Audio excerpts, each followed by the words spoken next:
Duthie have just released their Q1 2021 financial statements. Well, when I say just released, they released it last week. I'm a bit behind. They got me talking all about other things. So let's just forget we're a little behind and dive into this. Let's find out if if sales were actually slow in the first quarter, which people are announcing, or if they were just a bit slower than Christmas. Let's find out what they've been doing. Let's find out what Etsy's been saying. And before we get started, I'm not a financial expert, so there might be terms that I'm not totally up to date on. So if you want more clarification on any point that I quickly gloss over, let me know in the chat and I will research further into it. But first of all, let's have a quick look at these financial results. So this was released 5 days ago, so I'm a little behind. Apologies. So start keeping commerce human.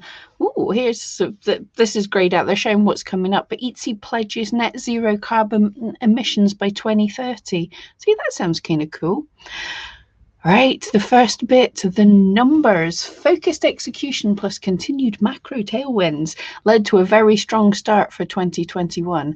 Yeah, the continued what was going on in the world, but 3.1 billion gross mean sales. That's 128% up year on year. I mean, we did expect things to be up because last year, Q1 was only picking up a little bit from the pandemic. It didn't really pick up till Q2, and we're expecting still to be high flying a little bit, so definitely good.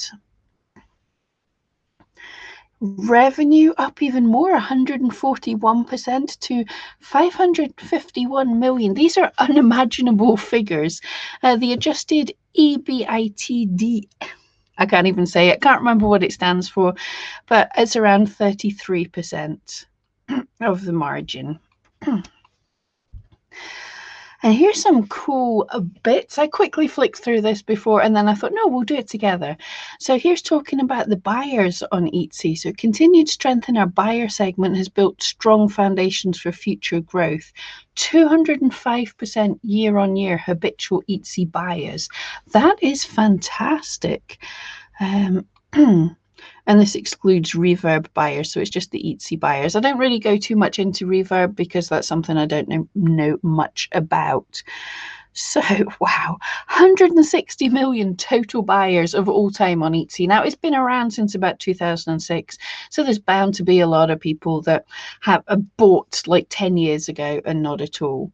So we have active buyers purchased at least once in the last 12 months is 90 million. That 90 million people purchased once on Etsy in the past year, and that's 91% up year on year.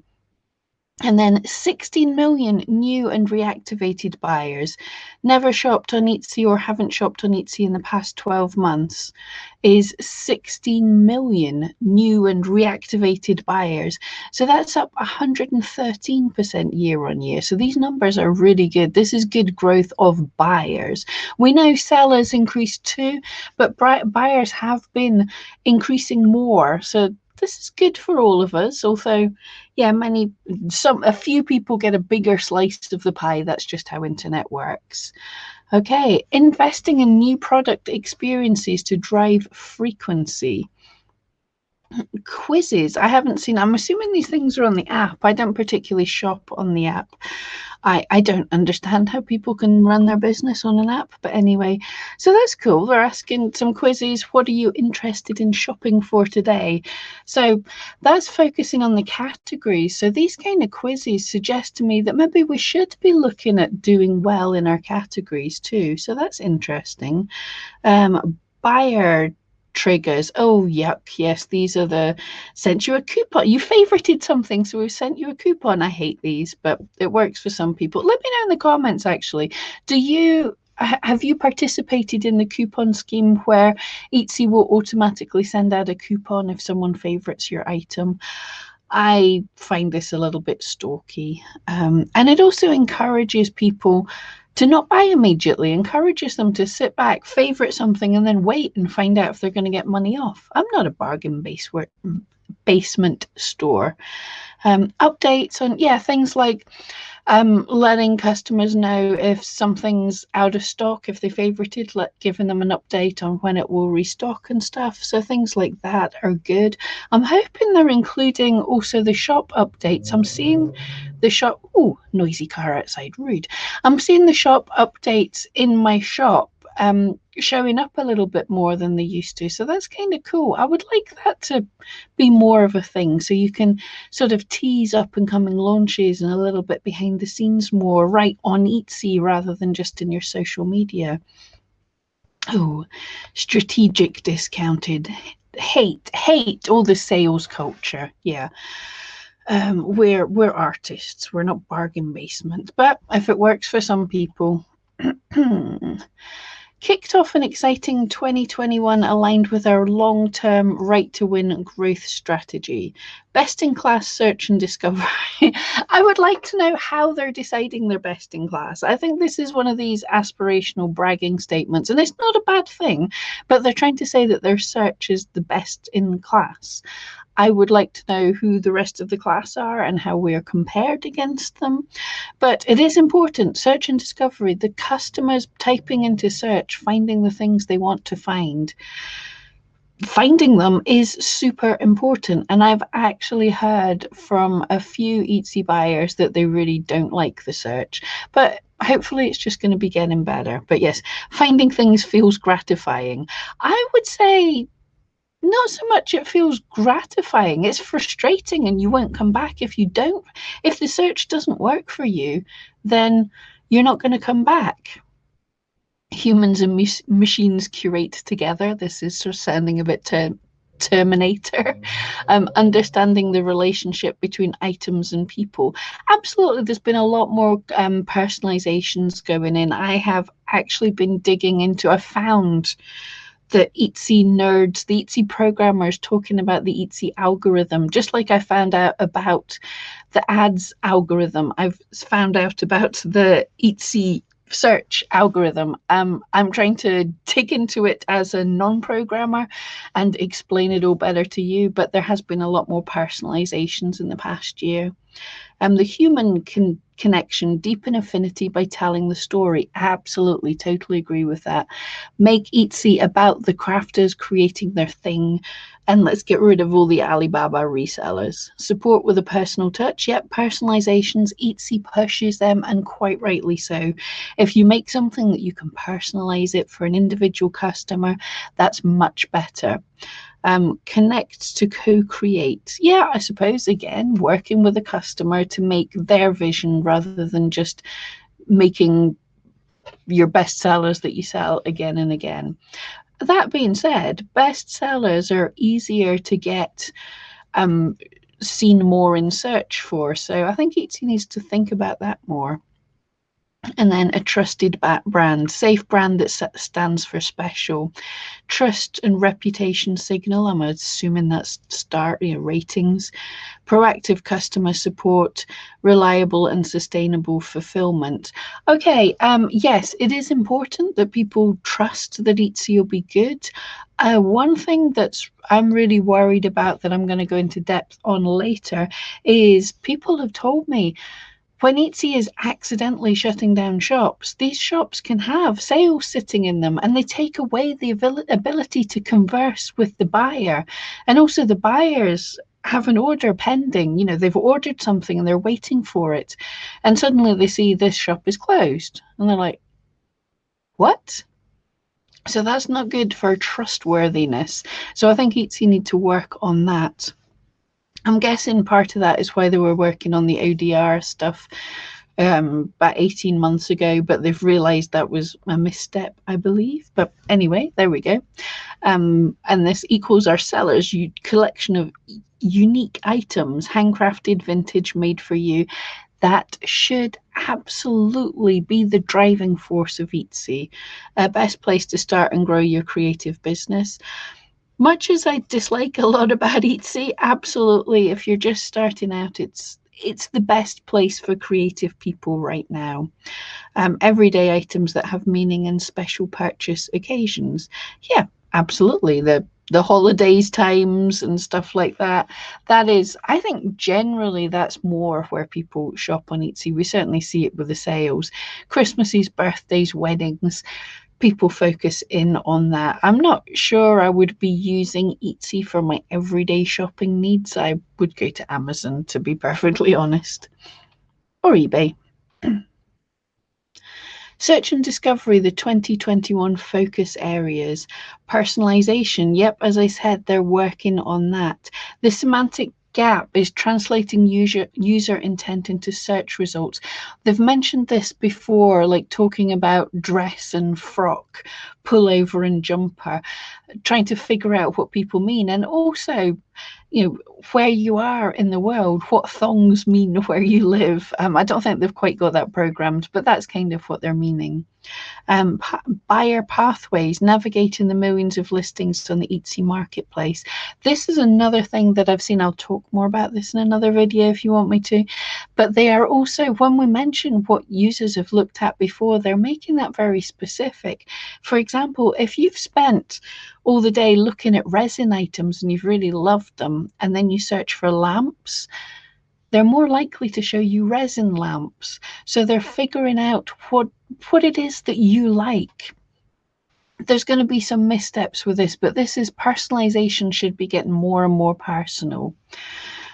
Infrastructure, build and maintain a scalable and reliable platform. I didn't talk about this before, but actually this is one place that Etsy did well, kind of by accident. A couple of years ago, they stopped storing everything on their own server and got into bed with Google, storing stuff with Google. And it's super lucky that they did, because when the pandemic hit, the number of people searching and the number of sales were so much bigger than anybody could have ever predicted. The old system that had been about 6 months ago would not have coped. That would have totally crashed. So we were super lucky they'd just updated in time. I'm not Etsy fanboy, but they done good there. Lucky, no one knew this was coming, but lucky they were able to grow rapidly at the point when it was needed. Personalizing buyer journeys to make Etsy feel made for you. Search performance and infrastructure initiatives focused on increasing conversion rate. Again, yes, this is personalization and making the search better. Decreasing latency and increasing site speed. I've got some more things on this later. Expanding listing coverage of queries. Yeah, so that's kind of cool looking at these. Yes, so they are attributes again, are they're showing up. These are going to be getting more important by the looks of things. So if you search for laundry basket, it's shown in the picture here, you'll see results for laundry basket, but you can also, and this totally makes sense, refine by style. So you can pick out the style you want. So if you have a laundry basket and it's attribute, if it's saying it's a boho style, then you've got more of a chance of getting seen. Original seascape painting refined by material. So that's cool, because often when people had searched, they'd go original seascape painting, and then they'd have to search again and put oil painting or something. The only issue I see with this as sellers is it's really difficult. If somebody searches for laundry basket and click on our item under laundry basket, we can see the search terms that they searched for. But if they go into categories or attributes, we don't get to see the results. It's not so easy to figure out. So it would be handy to know which of our attributes people are searching for. If people found your boho style laundry basket because they were searching for boho style or because they were searching for wicker, it would be kind of cool to know that. Hopefully they will update the search a bit. Human connections, the 2021 focus area. So this is looking ahead. This is cool to know. Listing videos, visually bring products to life by showcasing them in a unique and creative way. So Etsy is telling us right here, right now, they're going to focus on videos. So we should. It's that simple.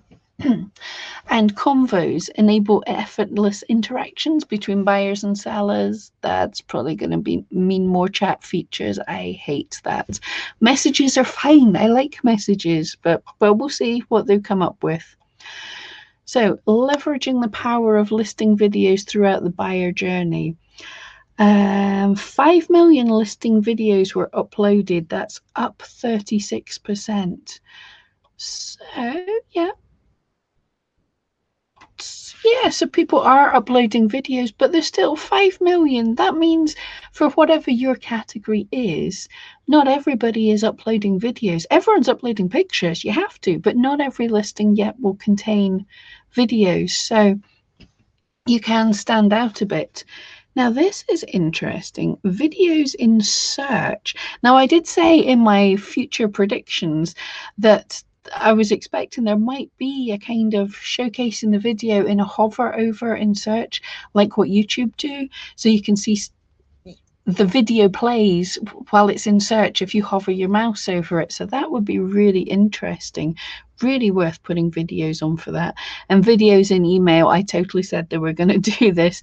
They're going to add the videos, items that have videos. If they're sending out an email on thoughtful gifts, they're going to include some of the videos rather than just images. People, make videos. Okay, yeah, trust 2021 focus areas.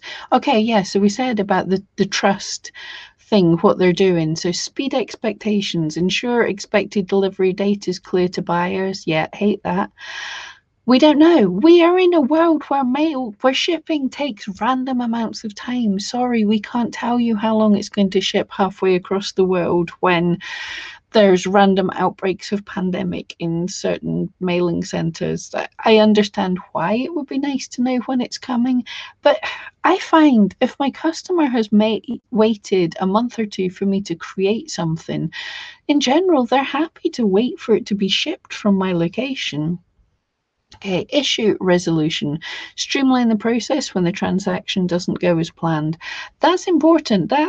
People have said that's been a difficult process in the past, so it has to be, but it has to be clear. It does seem buyers who are new to Etsy and don't know, they're seeing this speed expectations. Etsy is predicting when your item will be delivered, and then it's sending out the email to the customers to say, write a review on this. And the poor customer is going, well, I haven't got it, so 1 star. And also, rather than being directed to messaging, to conversing with the buyer, they're opening up a case against the buyer because they don't know any better. So it definitely needs streamlined. Be told, have you talked to the buyer? Have you tried to sort this out? Delivery predictability, that was 2. I'm reading it wrong way. Provide transparency into order status from production through to delivery. Okay, fair enough. Yeah, we'll let you know what's happening. Seller reputation. Help sellers understand what success looks like and how their performance impacts shop visibility. Yeah, tell us more there, Etsy, then. Okay. We do know that good reviews do boost our ranking a little bit, and having your policies filled in helps your ranking with your listings. So is there more coming? Interesting. Making progress improving the post-purchase experience. Okay, yeah, so pending order module on the seller dashboard. We've noticed they've fiddled about with the seller dashboard. I really don't like the orders and shipping now. Rather than just showing me what new orders, the bit down the side, rather than just showing me how many new orders I've not looked at, it shows me how many I've not shipped yet. I'm aware of that, Etsy. I'm working on them. I need to know when a new one comes in. But anyway, so they're playing around with that to try and make it better. And developing ways to define shipping success on Etsy. Okay, tracking. We can't. Not all countries can do tracking. I'm afraid this is a very USA centric thing. Tracking within your own country is okay, but tracking around the world can be issues if your mail handler has to have a communication with the mail handler in the other country, and the mail handler in the other country has to continue filling in the tracking, and not all countries do that. And I'm not just talking about back and beyond countries. I have quite often sent items with tracking to America, and as soon as it hits America, they don't bother updating it. they have latest ones they have, so that is a good thing. We are paying a lot more now than we used to. But tracking in America and Canada, some European countries, the postal service there don't prioritize filling in the tracking for international parcels. So yeah, it's okay if you're shipping nationally, internationally not so much. And I'm sure it's the other way around. I'm sure the Royal Mail don't fill in all the tracking for international parcels coming into us. So I'm not dissing other countries, just showing my experience. Processing time, yeah. Okay, we should all be honest about that. I like to under promise and over deliver with my processing time because it takes time to create my items. And it's always good, you never know what might happen. Occasionally you get a burst of orders or life gets in the way. So don't say next day shipping if you can't ship next day. There we go, one time shipping. So yeah, be honest about your shipping time. Some people try and put them faster than they are in the hopes to look a bit better. It doesn't work like that. Enhancing the purchase path for personalized and customized items. Our seller's collection of unique items. Don't mess with my custom process. It works for me. Highlight Etsy's robust customization experience. Enable discovery of our personalized items. Build trust in the purchase and fulfillment experience. Okay, so Etsy is going to be pushing personalized and custom items more, is what I'm reading into this. Searches for personalized items are 20% more likely to result in a purchase. That is interesting. I've never heard that metric before, so that's cool to know. Influencer collections expand reach and engagement. Yeah, I have seen they've been getting together with influencers, famous people who are curating, pulling together Etsy items. I have seen as well on their Etsy YouTube channel, they're curating things. They'll do a studio tour showing all the Etsy things that they've bought in the studio. And these kind of things really help. But it would also help yourself when you're showing your own items. Show actual items in use. And this is what this is helping when these influencers are saying, here, I bought this shelf from Etsy, and look, this little pot that goes on it, and look at this. Again, 21% higher average order value. Curated lists drive strong awareness and engagement. Over 90% of purchases made by existing buyers. So Etsy shoppers are enjoying these curated listings. The only thing is there's only so many people that can be seen in this. So I think this is almost like what the Etsy front page used to be years ago. If you get featured in this, then you are lucky and you are going to get some good sales. For the rest of us, yeah, sucks to be us kind of thing. Reverb, yeah, there's a music platform that Etsy purchased. It looks like it's doing really well. Don't know much about that. Okay, so here again, we see the Etsy numbers, and this is cool. I do have a graph plotted out. I am that sad. I have a graph plotted out in Excel, but they've done it for us. So we can see, is Etsy making less sales in 2021? Was Q1 quiet? Well, we can see, we said it's like 132% increase in sales on last year, but that doesn't mean anything because last year wasn't this time last year. Q1 last year wasn't spectacular, but let's see how it compares. Well, actually, it is normal for Q1 to be lower than Q4 the year before, because Q4 the year before is Christmas. But it generally increases, big step up for Christmas, and then a little drop. And that little drop is less than that little drop takes you down to more than what it was like Q2 and Q3. And that is what we're seeing here. Has Etsy died because of pandemic shopping stopped? Well, it's way ahead of Q1, it's way ahead of Q2, it's way ahead of Q3. That is what is usual, and we're talking now from a much higher baseline because Etsy did so well during the pandemic. So no, Etsy has been quieter than it was in Q4, but there are still buyers selling by the bucket load. That is huge money. That is really cool. Phew. International trade routes deliver strong growth. Yeah, Eatsy's been advertising really well internationally. So yeah, our international growth strategy is to expand domestic vibrancy and build local marketplaces globally. Global product launches, locally relevant optimizations, focused marketing investments. Yeah, they've been doing this for years now, locally relevant optimizations. So if you're in the UK and someone searches from the UK, they're more likely to find a UK buyer than anyone else, which is handy for us international sellers. Okay, so international growth year on year. Let's have a yeah, that's internationally. Etsy's been growing, and I am seeing it.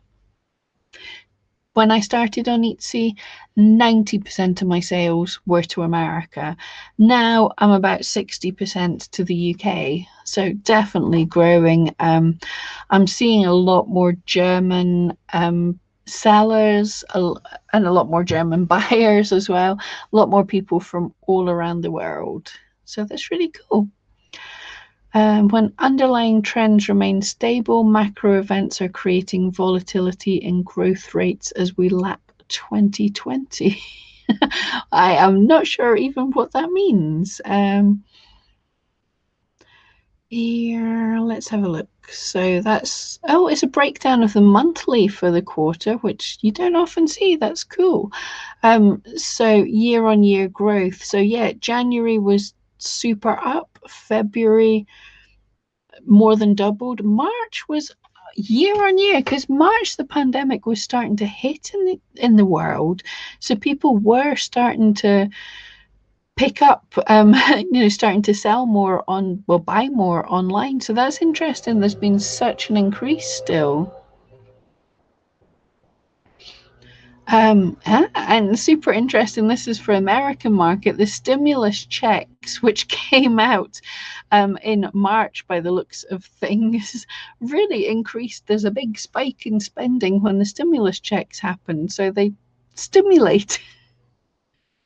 That sounds wrong. You know what I mean? They did increase people to spend more money. So there's a clear sign that whatever government was in government in America at the time, that done good for stimulating the economy.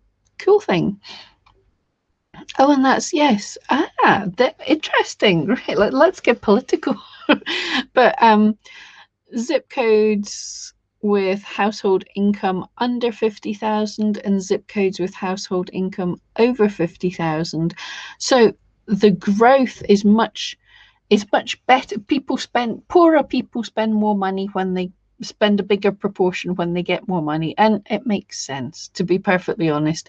If you're making over 50,000 a year, you are not making quite the same cutbacks. You have more disposable income. So when someone gives you stimulus, when someone gives you extra money, it's more likely to go into savings. If you're living paycheck to paycheck and you're having to cut back and you're not able to buy all the things you need to buy, when you're given a bit extra money, that goes out and spent on the things that you haven't been able to buy. So anyway, that's a little economy thing there. Tremendous growth in our traditional top categories continues. So if you're wondering what the top categories on Etsy are, they're actually homeware and home furnishings is by far the biggest, which is really interesting because I've never bought any homeware and home furnishings from Etsy.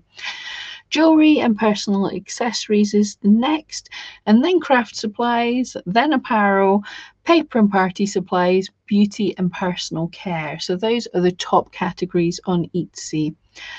And yeah, masks is declining slightly, which is totally understandable. Unfortunately, if you joined Etsy as a mask seller, you at the peak, you will have been seeing your sales fall off. I don't think many people are going to be able to make a living as a mask seller. So now is certainly the time to think of pivoting into what accessories go with the masks. You know, if you can sew and make masks, you can make other things. So what things can match the masks? A handbag and mask combo, who knows? Dress and mask would be handy. Non-mask growth mean sales growth accelerated in the second consecutive quarter. Masks continued to decline. Yeah, so non-masks growing, masks declining. Totally makes sense. We've bought quite a few masks. I think everybody, we're still probably going to buy the odd few now and again, but it's not like the beginning, like when government started to say you have to wear masks in public places, everybody had to buy masks. So now they've already bought the masks, so there's a limit to how many you can actually buy. Marketplace versus service revenue. Okay, this is interesting breakdown. They only started doing a little while ago. So marketplace revenue is the stuff that Etsy's making from listing fees, transaction fees, payment platform, your payment processing, and offsite ad fees.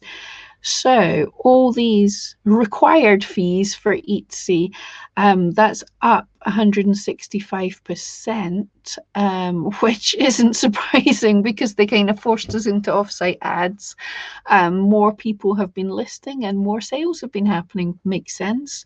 The service revenue is advertising Etsy ads, shipping labels, and other. So that is up, but not quite as much. But still massive amounts of money. But that's where Etsy made its money in the past quarter. Take rate by quarter. They really are breaking things down more than I'd expected. So take rate drivers. This is Etsy ads, offsite ads, and Etsy payments. Interesting.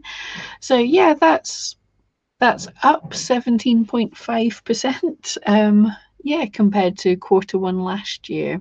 Interesting. Market investment help drive profitable growth. Etsy have been investing more in marketing. And I'm glad of it. They saw what was coming with the pandemic and they doubled down and they did a good thing. But here, so and people have told me they're seeing adverts on TV. People are seeing it in the UK. There's been adverts in Germany. There's been a push for more advertising. Market approach enables us to invest more while maintaining a strong ROI, return on investment. Increase in LTV. Existing cohorts are engaging more often. I can't remember what that is. That's something value. But increase in value. Offsite ads. Revenue recoups a portion of marketing spend. So by the sounds of it, offsite ads are still costing them more than they're charging us. Because remember, in the past, it used to be they paid for this. This was part of their marketing budget. Now they're making us pay some, but it's only a portion. Interesting. More keyword inventory. High demand for Etsy's long tail of keywords. It sounds like people are searching for more diverse things, which is interesting. So definitely actually you want to be checking out, you're doing some keyword research to see if all these new people searching on Etsy are searching for new and different things. Here is Etsy's hiring. They have got 1,500 headcount of employees. That's cool. Totally increased their product development. That's cool. Nicely. Record quarterly operating metrics in the Etsy marketplace. This good to see it graphically. So the active buyers, this time last year, there was 47 million active buyers, and now there's nearly 90 million active buyers. But the ones we want are habitual buyers, the ones that the likes that like buying on Etsy. So yet definitely that's been growing and growing from 2.6 last year to 7.9 million. And new buyers, kind of as expected. We got a big pandemic bump as new people come flooding in. Still new. Um, Bump at Christmas. I'm sure that happens all the time. And then not quite so much, but still running super much higher than last year. And again, the repeat buyers, people are coming back again and again. So these people coming in at this stage, coming in at Q2 last year, these people are coming back at Christmas, and so that's super cool. Oh, gross means spend per active buyer continues to show a meaningful improvement. That is cool as well. So in 2018, people were spending $98, and that has really picked up. Let's see, when pandemic hit, it was just over $100, and now it's $124. So there's more people spending more money. I mean, there's inflation, and I've put my prices up more than that in the time period, but good to know people are happy to be parting with more money. More sellers with more growth and success on Etsy. So sellers are up 70% year on year. So there's 4.5 million active sellers on Etsy compared to, let me just scroll back. Sorry if you get dizzy. Compared to, well, nearly 90 million active buyers, but well, 36 million repeat buyers. So definitely there's more buyers than sellers, which is always good. And this is the bit that most people don't believe, but this is the truth. The average GMS, gross mean sale per seller per year, is $2,483. Most people aren't making much money on Etsy. This is how it works. There's a lot of people not made lots of sales yet, and they don't expect this. And so if in their first year they only make a couple of $100, they quit. So we get a big churn of sellers who were expecting more. But if you hang about, then you can build up, and many of us are making significantly more than that. That's how averages work. I have no idea what this is talking about. This is the Etsy's cash flow. Yeah, I don't really care about how much money they've got in the bank. They're doing fine. Yep, your margins, wonderful. Okay, fantastic. So that is the Etsy Q1 quarterly financials. Some super interesting stuff there. I hope I hope you agree. I hope you enjoyed it. If you've got any questions, leave them in the comments down below. Yeah, so that was a bit of fun to go through. Okay, speak to you later.